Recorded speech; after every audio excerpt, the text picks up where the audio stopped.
Welcome to the FTK Moms Podcast, where real moms share real stories with real love. No filters, no fluff, just unfiltered truth, big laughs, and a little therapy between friends. Because sometimes the only thing holding us together is a good story and a group chat full of moms who get it. So girl, grab a drink, hide from your kids, and let's talk about the shit no one else will. Hey!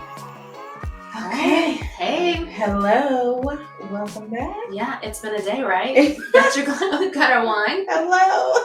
I know. It's been a day. It's been a day. Yeah. Thanks for joining us, everyone. We're glad to be back on another episode of FTK Moms. Mm-hmm. Today we're going to dive into some mom guilt. Mom guilt. Yep. Let's do it. And I made the mistake to go down the TikTok rabbit hole of mom guilt. Oh. I didn't know if I was coming out alive. Yeah. I was going to check in with you to see how that went. It was a lot. I was like, oh, there's a lot of emotions. Yeah. Some I could relate and some I couldn't. Mm-hmm. Yes. But we got to start off with an FTK moment. Yes. Do we have one? I always have one. All right. Well, you can go. Okay. So, we're teaching Kyla how to drive. And she has her permit, and we just scheduled for her test in a couple months. And so we've been letting her drive more. And so yesterday we were driving, and like I can tell she's getting a little more comfortable. Like she's not super stiff and right. And so like a few times we've had to like a yellow light, and where it's like if you're close enough you can make it. And so I'm like, okay, just go ahead and go through. So yesterday, the light was yellow, but we were still far enough back where I was breaking. Yeah. And so I try not to say anything because she's like, Mom, it makes me nervous when you're like, say stuff. And so I was like, and Corey was in the back seat. He's not in the car, or when we cannot do this together because we have different teaching styles. Anyway, so the light is yellow and turning red, and she's still like full speed. And I'm like, you're going to need to slow down because, and she's like, and I'm like, hello, you need to hit your brakes. And so then she like has to hit on them because I'm like, there's a car there. So when that light turned, I was like, this is not. And so then she was like, Mom, you cannot do that. And I only messed up one time. And I'm like, and so then I was just like, Kyla, I was like, yes, I know that the light was yellow, but you were not close enough. And so then her dad was like, oh, you're doing such a great job teaching her. And I'm like, you know what? And so then he was like, Kyla, this is not an up for discussion. And because she wanted to like tell me that I shouldn't be telling her to stop. And I'm like, girl, first of all, this is my car. Yeah. And if you don't, and so, yeah, that was like my biggest fear with teaching her, because I know that she has, a mouth and she loves to have a response, and she's been doing really good. And this was like the first time that I was like, we will pull over and fight on the side of the road if so we made it. And then her sister let her drive later yesterday. Of course, my car, and I'm like, I can't wait for this to be over. It's awful. It's terrible. Yeah. I remember with Mila, like thinking, I'm never going to survive. I don't want to do this ever again. And there got to a point where I couldn't even watch anymore. Like she knew enough. We should try to get these hours in. Mm-hmm. And I would sit on my phone and I would just text the whole time and be like, please, Lord, don't let me die today. Please let us make it through. It was so bad. Like I couldn't even and then she went and aced the driving test. Of course she did, right? So then she had to tell me how great of a driver is. But then, of course, my husband, who's like, you taught her to drive. Like, she made 100. I did something right. But then she, like, in the first, 6 months, we had, 2 accidents, rear ending. She takes a corner like nobody's business. Like, there's no slowing down. Like, we were full-fledged into the corner. I'm like, I don't even know. I won't ride with her. I won't even let Eli ride with her. I'm like, nope, nobody's riding with you. It's not safe. Oh my gosh. Yeah. And she'll be like, well, Dad told me, because when he's in the car with her, because I'm like, sometimes she'll be like, Mom, can I please drive? And I'm like, I don't feel like being in coach mode right now. Like, no. And so she'll be like, Dad doesn't care. He'll be on the phone, like doing all this. And he'll be like, oh, when you come out of the neighborhood, you got to like hit it. So now she's like, Yum! And I'm like, oh my gosh, what? Okay, do you want to be the instructor? And he's like, no, you got it, but she can't be scared. And I'm like, okay, but when I'm riding with her, I don't want to be like holding on to and Linnea is worse. Like she just got her new car and she was driving us home from the car lot, and I was like, this is our neighborhood. Like this is the corner. Like, are you gonna turn, slow down, merge, anything? And she was like, Phew! Like, all right, get me out of this car. That's just so since we're on talking about kids driving, and we live in the same neighborhood, and everybody's gotta love a neighborhood Facebook page. Oh, when Nyla gets called out on the neighborhood Facebook page. Yes. I remember. Yeah, it was good times, and so. Yeah, we're setting, like, I don't even remember what I was doing. I don't even remember what day it was. I pull it up, and my address is on blast. Mm-hmm. Some lady is threatening to now track every move of this gray Nissan Altima that she ever does. And I'm like, what in the world is going on? Like, I send a message. She's continuously on the Facebook page. I'm like, I sent you a private message with my cell phone number. Like, you can give me a call. We finally talked it out through text message, and then because again, I'm not saying I'm well aware that she's driving through here like a bat out of hell, and somebody can call her out, but we're not going to go throw my address on the thing. We're not going to go say you're going to stalk a teenage girl. Like, I remember at the end of it telling the mom, like, I made Nyla text her and apologize. I made Nyla put me in the group text just because, like, I don't know this mom, so you go apologize. And I was like, and she will be watching. And you will lose your car. And then I text this mom at the end who has 2 little girls. I was like, good luck with those girls. Exactly. Like, you will be there one day. Mm-hmm. Yeah. Driving's that's a whole nother podcast in itself. Yeah. I hate teaching it. Eli was like, are you going to teach me to drive? Nope. Mm-mm. I can't do another one. Yeah. I aged during that process. And I don't even remember. My dad was teaching Linnea, and he was like a CDL, like taught people how to drive. And so, but then he passed away like in the middle of her driving. And so then the other day I was like, because we let Kyla drive to school sometimes. And I'm like, Linnea, how did you even get hours? I don't remember like driving with, she was like, I've had it a few of them, but. I remember just signing. Yeah, I'm like, I don't care. Yes. Yeah, nighttime driving. I don't know. Did you drive at night? I'm like, when did you drive? Anyway. Oh, so much. So, yes. Well, good FTK moment. Yeah. So let's jump into mom guilt. All right. Mom guilt. Yep. It's a real thing. It is. I feel like since you're the therapist, you can lead this session. Because I was like, let me Google it, and I sent you all the screenshots. So I'm going to read mom guilt. Yes. All right. So Google says, mom guilt is the feeling of not being a good enough parent, stemming from unrealistic expectations and constant comparison, which leads to shame and self-criticism. It can be triggered by situations like working, not spending enough time with the children, or taking time for self-care. It is often driven by external pressures and internalized beliefs about what it means to be a perfect mother. This emotional burden can result in stress, anxiety, and other mental health concerns. Mm-hmm. That's a lot. And I feel like when we were like, we want to have this podcast, was part of the reason was like, we all know mom guilt's real. Mm-hmm. We all go through all the emotions, but like we want to just talk about all of it and share stories. So like, you know that you're not alone. Mm-hmm. Like your story might not look like my story or your story or any other guest or anybody than mom, but at least you know like we're all in this together, and it's hard. No, whether you're a working mom or a stay-at-home mom or you're a single mom, like whatever the case, like two-parent, it doesn't matter. It's hard. Yeah. Yeah.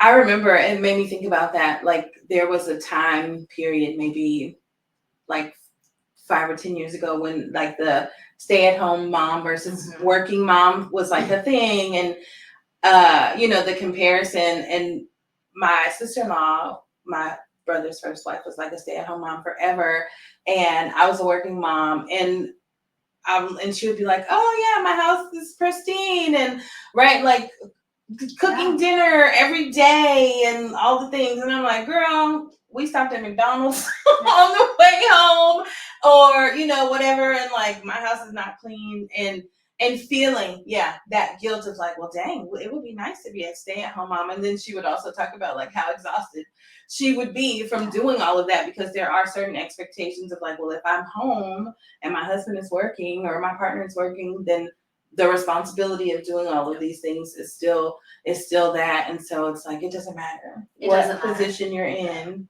It's all work. Yeah. And it really is, I think it's society based, because you're right. There was this huge push of like, stay at home mom, stay at home mom, stay at home mom. And I've worked my entire time. My husband's a teacher. I always knew I was going to have to work, right? Like, I was like, we live in Austin, Texas. There's like 2 incomes have to happen here. Absolutely. And so, and I'm also not built out to be a stay-at-home mom. I know, sidetracked real quick. I am not a stay-at-home mom. We would not make it in that house if I'm the one doing all the things. But I remember thinking like, oh my God, I work so much. I'm not available for my kids all the time. I'm not doing this. Same thing. Like, we get home, we're like rushing through, I always tried to make dinner. I'm exhausted. You're just beating yourself up. Because we think this is what we're supposed to do. Same. Like, and I was working and I was in school and doing so many things, and I remember just feeling like, I don't know how people do this and like make it look so easy. And I think that comparison of like, I must be doing this wrong, or you know, because it's like, and I'm also not available to go to like volleyball games and after school things, or right, because it's like I'm in school or I'm working late or doing whatever. And my kids would always be like, so and so, Linnea, my friend, her mom comes to eat lunch with her every day. And I'm like, well, good for her mom. And it's like, she's like, you never came to eat lunch with me ever. And I'm like, nope. Nyla got it one time, and it was because she was in trouble. And I showed up. She got a phone. She was in 5th grade. She was not supposed to have any social media. We did a whole phone contract. Right. That doesn't matter when you're 10 or 11. She ends up getting herself an Instagram account. Somebody finds it, and she's like posting pictures in front of the school, tagging. And I'm like, oh, this is how we get sex trafficking. So I show up at school. I bring sushi. And she sees me. It's her favorite meal. And she sees me in the hallway, and she looks, and I look, and she's like, why are you here? I said, I thought we could have lunch together. I brought you sushi. You did? But why? I was like, I think you know why. What's on your phone? I have Instagram. You sure do. Let's go have a talk at lunch. It's the only time she got lunch brought to her.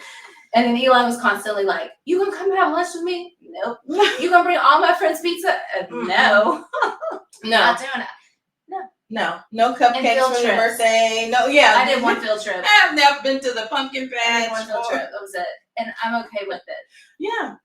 I'm not that mom. But you do have those moments, I think, especially as young moms.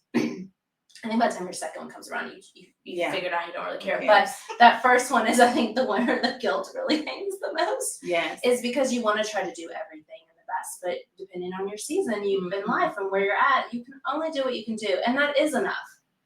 And we don't say that enough. Like, this is enough. Yeah. It's like you have lunch. Linnea did not ever eat school lunch once in her whole entire life. And so I'm like, you have the cute little lunchbox, and you get to take jelly sandwiches because that's all she wanted, not even peanut butter. And I'm like, okay. And we would make sure she had the best lunch. And my parents would sometimes, like when my mom, you know, like they would go, but it was something about, and even I think her dad got to go on a field trip a couple of times, but it's like, Mom, you never. And they're so good at making us feel bad. Yeah. Even still now, she'll be like, yeah, remember when you never came to like eat lunch with me ever? I still tell my mom, I was like, do you remember when I was in pre-K and you left me and I was crying in the hallway and they would not call you and they told me that you were probably having my sister, and I cried myself to sleep at nap time, And then you couldn't get me back to go to school after that. They were dragging me. I'm like, I still guilt. Do you remember? Like, I have issues from that. Right, that's my trauma. So it's our job to give our parents, I guess, guilt. Absolutely. My favorite was Eli. I was in Arlington for a work, like a 2-day work conference, and he was like in kindergarten. And like I'm constantly getting called from the school because Eli hurt himself or did something or jumped off or who knows. So he was running in the playground and he dove into one of the metal benches out in the playground, and he caught himself right on his cheekbone. And I didn't answer. I was in training. Vic didn't answer because Vic never answers. He's at work. And so then they called mom and dad. And so mom and dad had to go get him. Well, Eli looked like the Elephant Man. Like it swelled up so bad. And when I finally found out what was going on, I call and mom and dad, and I get on the phone. It's when Eli's, vocabulary is very limited. You not here. That's all you got. You not here. Thank you. I'm well aware I'm not here. Like, I need you to put ice on it. And then I felt so bad. I went there. I got home from the conference, and then it was still swollen. I was like, I think I should go get him x-rayed, because what if he broke his cheekbone and I'm the mom that never gets an x-ray? So then the whole guilt goes like, what if I don't? So then I go spend the money to get a face x-ray just to say everything looks great, but we look scar tissue. So I'm like rubbing scar. I'm like, yeah, this is all my fault, which isn't it, but you made me feel like it's all my fault because I wasn't there. Yeah. And I can't neglect you and not take you in for an x-ray. Exactly. Oh, yeah. When Linnea was 3, she was doing something she wasn't supposed to do. Like the little bars at for handicap access at the movie theater. And of course, she was swinging on it, and I was like, girl, get down. And she didn't, and fell, and essentially broke her arm. But like we went home, and we were like looking at it, and it was a little swollen. And so Corey was a kinesiology major in college, and so I was like, oh, well, you know what to do. Like, put some, rice it, right? And so we waited to see. And so then the next day my mom was like, you probably need to take her to go, get an x-ray and see. And I was like, it's fine, it's not broken. So then we didn't go to the next day. And then they were like, oh yeah, it's broken in 2 places. And like she needed a cast and all this stuff. She just kept saying like, it hurts. And I was like, oh, it's like, well, you shouldn't have fussed at your kids first. Like, you shouldn't have even been on that thing. I told you to get off of there and da-da-da-da. And so then afterwards when they were like, oh, it's broken in 2 places, I'm like, oh, I'm sorry. So we get guilt from society. Yes. We get guilt from our kids. But then we also get, I feel like sometimes, and I don't think other moms do it intentionally, but I think sometimes everybody wants to give you advice. Parents and other mothers or whatever. I feel like that's another place that ends up just eating you alive, because everyone wants to tell you how to do it or how to raise your kid. And like, I remember at one point I was pushing Eli through a grocery store, and again, we're sensory, so grocery stores were awful in experience. Like, I have to lock him in like the stroller to get through, but then he's like grabbing bananas. He's eating. We got to the point where I'd go in, we'd go straight. I'd give him 2 bananas. Then we hit another aisle, he'd get another treat. And by the time I'm just like giving him wrappers by the time I check out, because it made life easy. But I remember parents like sometimes would look like if he would like have a moment of like a meltdown, and I would just stare back and be like, please say something, because I'm gonna give you this kid to go raise. Like, stop making me feel like I don't know what I'm doing or I don't have control. And so I'm the one in the grocery store. If I see a kid that's having a meltdown, I'll walk up to the mom and be like, hey, you're doing a good job, keep it up. Because like I remember sitting there going like, I felt so bad, like I don't have control of my kid, but y'all, he's a sensory kid, like y'all go controlling. Yeah. But you get so much guilt just from other like people and you're around. Parents love to tell us what we're doing wrong. My goodness. Right? And then other moms love to give us advice all the time. Yeah. Yeah. Or being like, I remember being like around other moms, and of course I'm already the youngest mom in the room, and then it's like, oh, we do things like this, and I'm like, we don't. Yeah. Right. And so it's like, I have nothing to say. I'm not even a part of, I don't even know how to engage in this conversation. And and then it's like that internal, right? It talks about like the internalized, like you just ruminate on those thoughts of like, well, hell, yeah, I'm not doing these things right. And we talked about this before. I guess I'm screwing my kids up, right? Like they are not having the same experience as the rest of the kids that they see or whatever. And I think, yeah, it's like learning that there is not a right or wrong way when you are an active parent and you're doing the best that you can. And yeah, that comparison is the biggest, right? It's like hard, thing.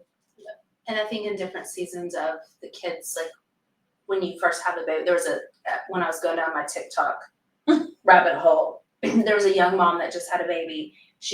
Her message, she's crying through this because she went to the doctor for a follow-up with the 1-month appointment. You know, everything was good, but he only gained a pound. Mm-hmm. And she just was like, I don't even know why I'm crying, but I feel like I'm a failure. And it is like we're here and we have this little bitty human that we're supposed to raise, and we really don't know what we're doing. Mm-hmm. And I think it goes back to what we've talked about, like with all these, like you're supposed to hit these marks. Yep.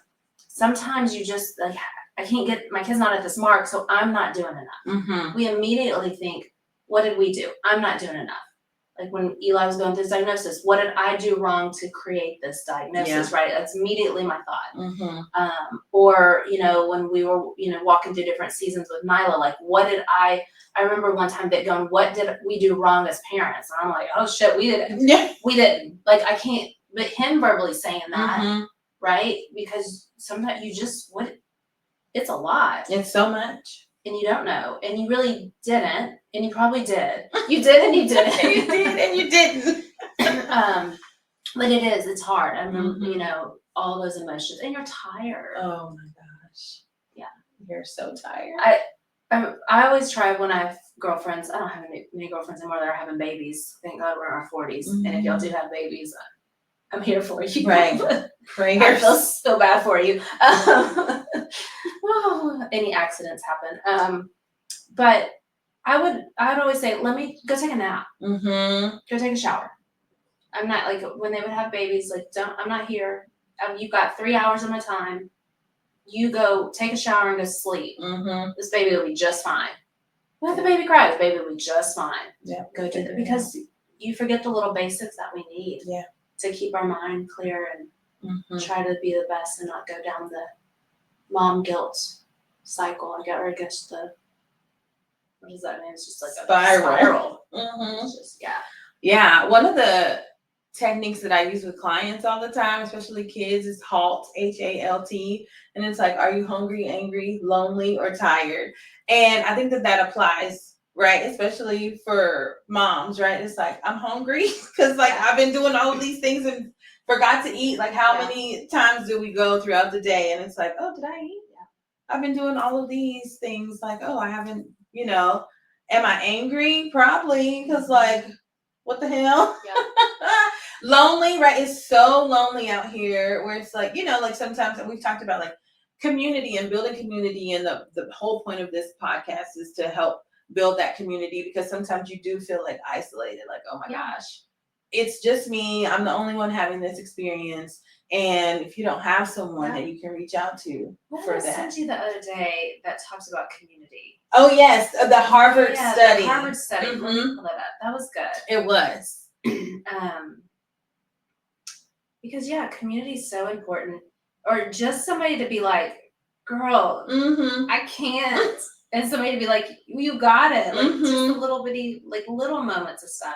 So, I don't need the audio. So Harvard did a study that researchers found that one thing more healing than sleep for mothers, and it's sometimes our grandmothers did every weekend, it was gathering. Mm-hmm. It was every weekend getting together and, you know, I guess back in the day, like if it was our grandmothers, it was church events or kitchen tables or front porches.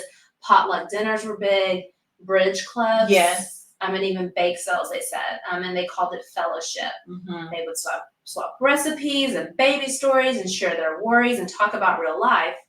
Without realizing it, they were building an emotional immunity that so many modern women have lost. Mm-hmm. Today, we're not connected. We're more connected online than ever and lonelier than ever. Yeah.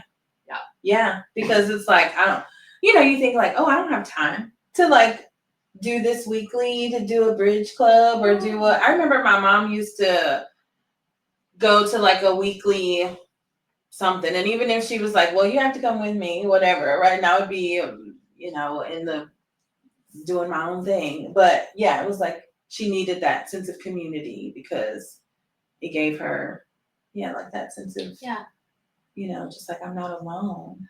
Was, I guess, you didn't have the social media to stay connected, so you intentionally stay connected.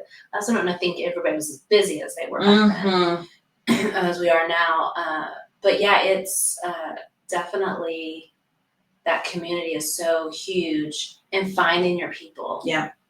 Right? Like I have a great mom group that I've walked seasons in life with these kids that have helped in different ways. And that's been important. Yeah.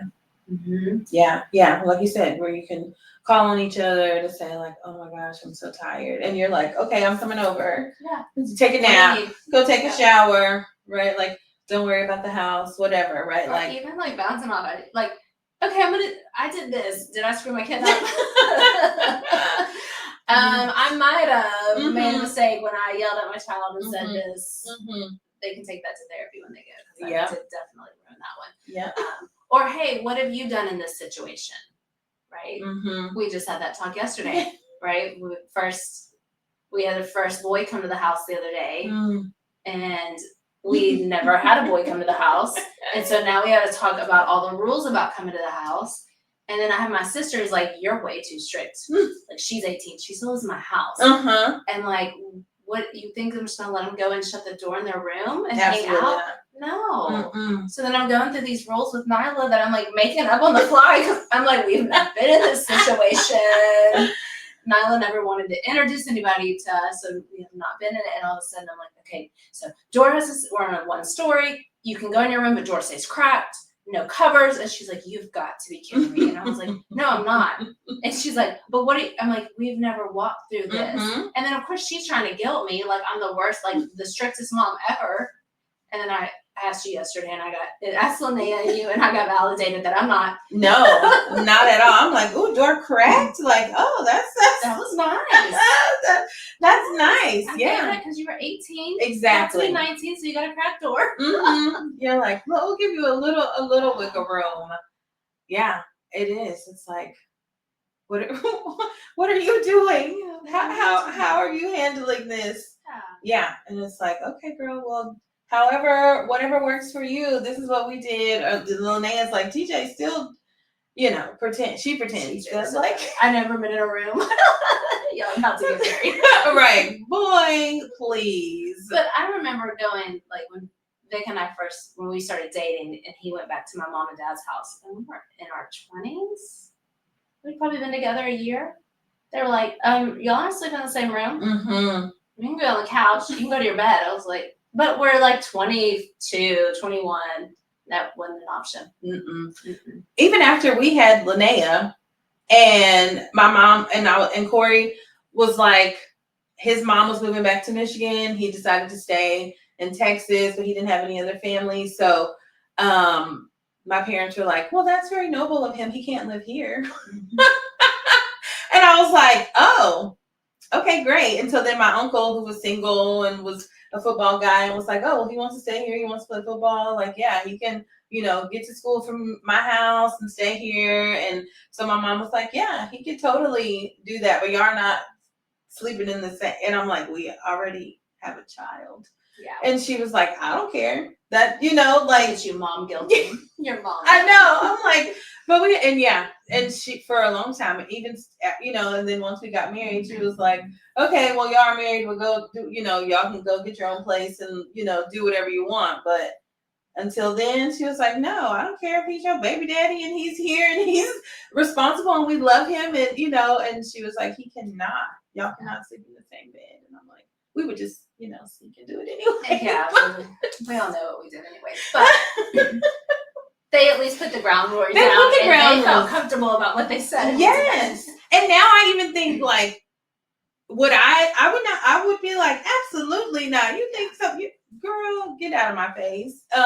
Yeah. And it's like, oops, sorry, Mom.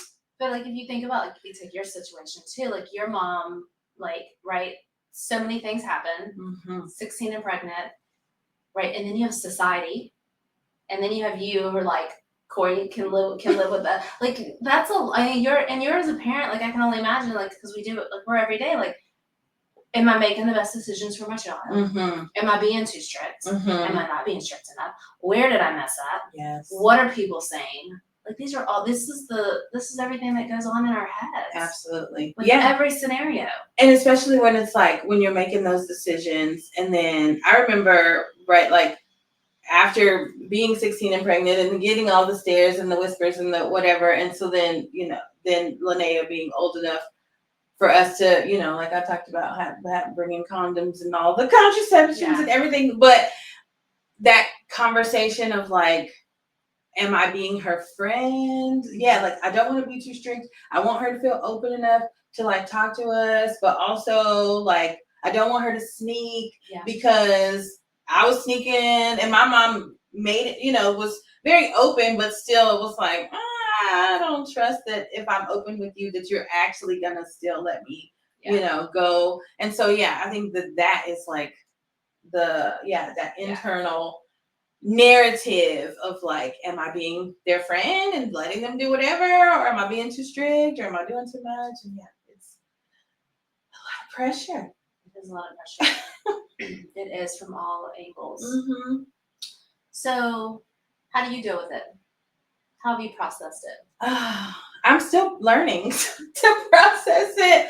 I was thinking about it when we talked about like doing this episode. Because for the first time ever in my life, like for my birthday next month, I'm going on a cruise by myself with my friends. Yay. And my family was trying to mom you, like, oh my gosh, you're really going by yourself?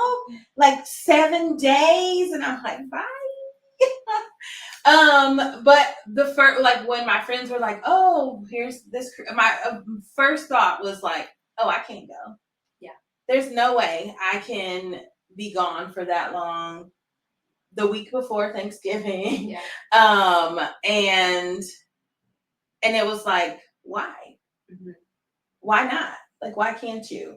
And so I think because I'm like, I've spent my whole entire life as a mom, like making all of my decisions based on what's best for them, right? Like even with Corey being around, even with my parents, like always being like, well, it's my responsibility. And so, for the first time ever, like making that decision, and I feel proud of myself. Good for you. Yeah. That'll be fun. Yes. And then of course I do like Leslie's class, which it's full of women and moms and it's like 2000s music, and we're like twerking and on a Saturday morning and like having such a good time.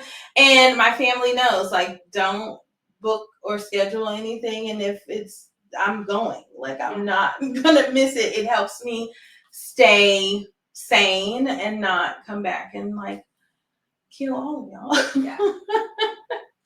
And then therapy, right? Like I do my own therapy, even though I am a therapist. And like, that was a big thing for me for a long time of like, well, I don't really need it, but I could feel like almost like that. It talks about like that depression of like, I'm already like, I'm where I'm going to be in my career. I'm right. Like, and so my sole focus was, I have to manage this family and these kids and this husband.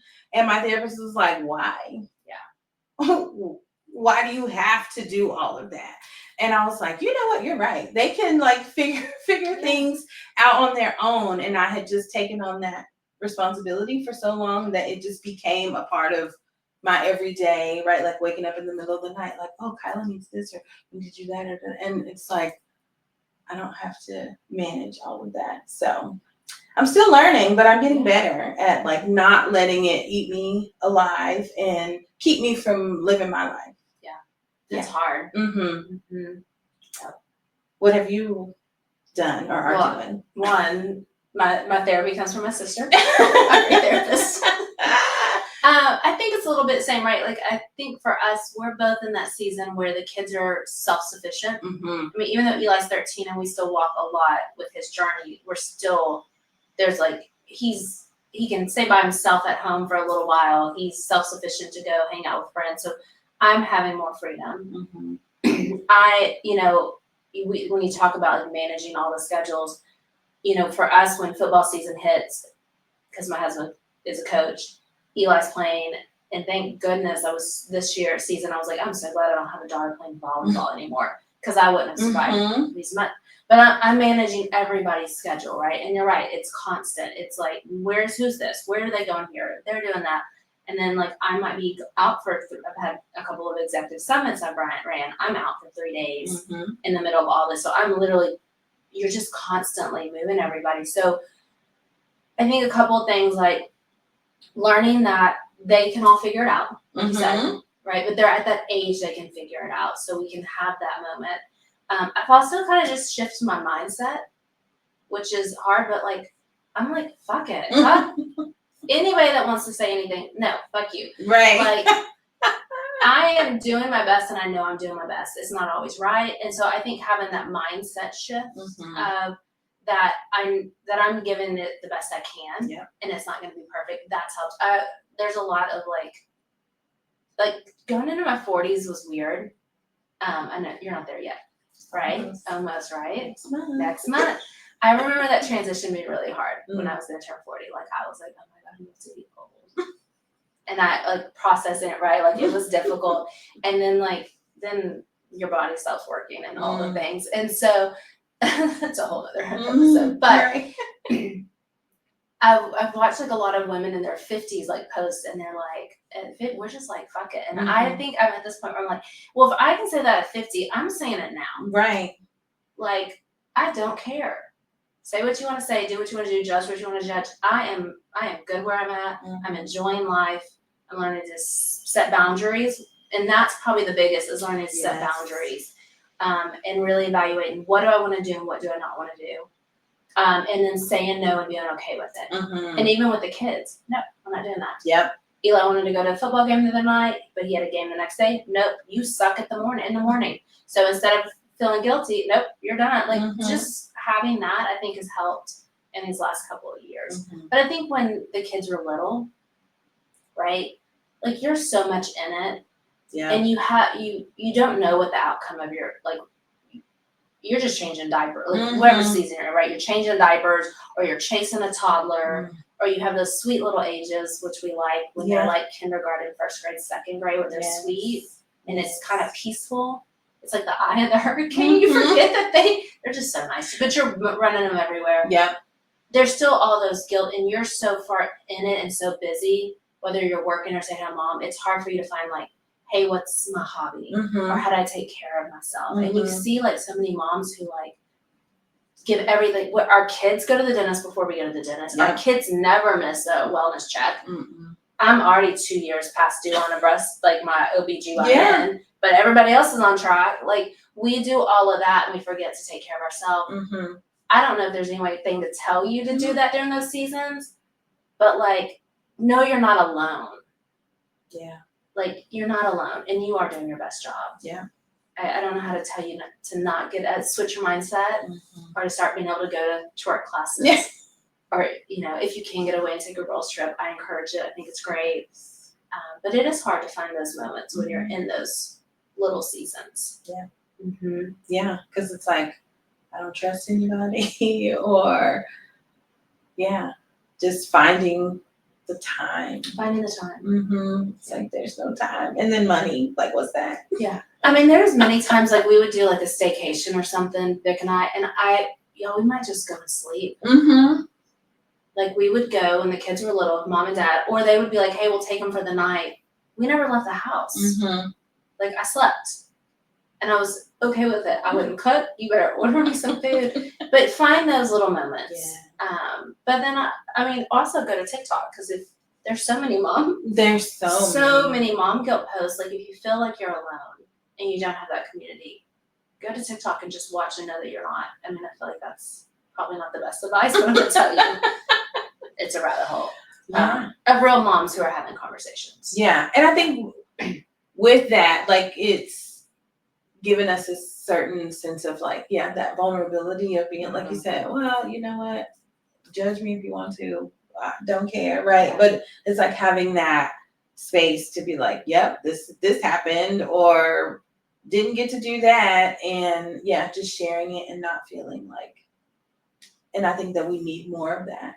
Yeah, Mm-hmm. a safe place to share, Mm-hmm. and not feel like shame. Mm-hmm. Yeah. Yeah, because that guilt and shame is a. What is it? No question's a stupid question. What's the saying? Mm-hmm. So like, no mom guilt is a stupid mom guilt. Girl, Yeah. it's fine. We're all here. Mm-hmm. And we're doing that. We know them kids are pulling you in every direction. And if you have multiple, and if you have a spouse, right, then it's like, oh my God. And they do some of the dumbest things. Like it never ends. Broken bones. Swallowing. Eli swallowed glass once, or we think he swallowed glass. We don't know. There was no glass in the X-ray. Oh my God. But I remember, because he would chew on everything. He told me one day, he's like, I swallowed glass. Where? What? And there was something broken. And I was like, I just grabbed him and went straight to the ER. And I'm like, y'all, I don't know. There was no glass. Like, Eli's. Yeah. But then again, if I didn't, I'd have guilt that my kid swallowed glass. And right. He What's probably going to would. happen? And there was intestines. Exactly. It's bleeding internally. And it would just never end. So it never ends. Yeah. It's like the worst case scenario. Our brains are wired to think like, worst case scenario, this is. I remember my mom was picking up Kyla when she was younger, and forever at our other house, there was like a board that had a nail sticking up. And I swear I told my husband, several times to like get it. And he didn't. And then my mom was like bringing Kyla home. And of course she decided to just step on the nail. Mm-hmm. Because it was there, and she kept, like several times that she walked over it, and I guess she just wanted to see what would happen. And so then, of course, my mom was like, now I have to take her to the ER because their foot's probably going to fall off. And I was, of course, at work, like, doing something, and I'm like, okay, Mom, I don't, and you need to tell your landlord, and why didn't Corey? And I'm like, okay, I'm sure she'll be fine. And then Kyla was like, yeah, I got a tetanus shot and a Band-Aid, and I was so mad at you. And I was like, I didn't. Mom guilt. And it's like, but why would you step on the, okay, it's my fault. Like, I should have picked it up. It's always I should have nailed it back to the siding or whatever. Like, that should have been my responsibility. Just know, moms are never, it's always their fault. They're always to blame. Yeah. I think we always are. Yeah. Yeah. It's like, okay, great. That's why we go through all the cycles of mom guilt. Mm-hmm. All the things. All the things. Well, this was fun. It was. Yeah. Thanks for sharing. I think ending, and we haven't done an episode just you and me in a minute. So no, we haven't. I would say, for a little piece of advice, moms that are in it with the youngs, like, just know, hey, take a moment to breathe. Go take a moment to just know that you're not alone, that you're doing your best, and that, other moms see you. It might feel in your mind judgmental sometimes, because I think we're so trying to do our best that it's just their insecurities are constantly. Mm-hmm. But hey, you got it, and you can do this. And there's light at the end of the tunnel. Yes. Yeah. At least a little bit. A little. Good. Maybe a glimpse of light. Well, at least there's freedom. There's more free time. Yes. Light at the end of the tunnel is more free time. I'm not gonna say it gets any better, but there's more free time for yourself. Yes. To start finding yourself again. Absolutely. Yeah. So everything that you said, I think finding your peeps. Yeah. And not being afraid to reach out and be vulnerable. And if you find people that are like criticizing you, they're not your peeps. Exactly. Like, girl, bye. You need to find people that are like with you and understand. Mm-hmm. Yeah. Yes. Because there was mom circles that I was like, this is not for me. Oh yeah. You're not my people. Yes. I've left several groups. I'm like, okay, goodbye. Yeah. Leaving this group. Okay. All right. Another episode. Okay, until next time. Bye. Bye. That's a wrap for today. If you laughed, cried, or yelled, same, Hit that subscribe button, Follow us on Instagram, Facebook, and TikTok, and DM us your FTK moment of the week for a chance to be featured on an upcoming episode. FTK Moms Podcast. Real moms, real stories, All with real love. ProPod Digital.